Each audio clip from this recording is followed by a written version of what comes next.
ఈ రాష్ట్రంలో కానీ ఈ దేశంలో కానీ కాంట్రాక్ట్ వ్యవస్థను రద్దు చేసి సమాన పనికి సమాన వేతనం అనేటువంటిది అందుబాటులోకి తెస్తామనేటువంటిది ఎన్నికైనటువంటి ప్రతి ఒక్కరూ చెప్తున్నాడు.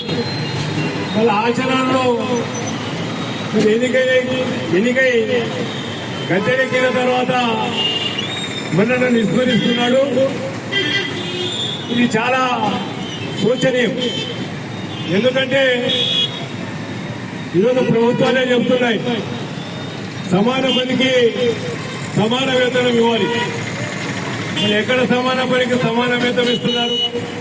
మనతో పాటు పనిచేస్తున్నటువంటి రెగ్యులర్ పర్మనెంట్ కార్మికులకు 1000 రూపాయల జీతాలు వస్తున్నప్పటికీ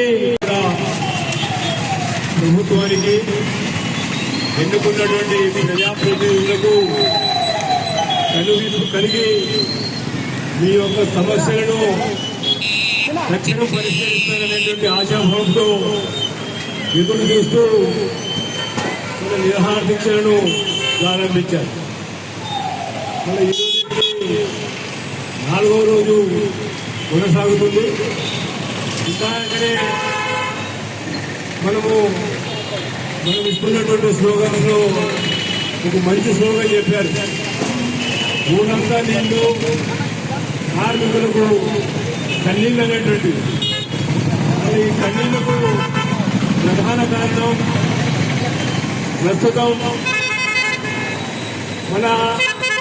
మనలను పరిపాలిస్తున్నటువంటి పాలకులది మన యొక్క పనితనాన్ని ఉన్నతాధికారులు కానీ ప్రజాప్రతినిధులు కానీ చేరవేసడంలో విఫలమైనటువంటి అధికారులు అనేటువంటిది స్పష్టంగా తెలుస్తుంది.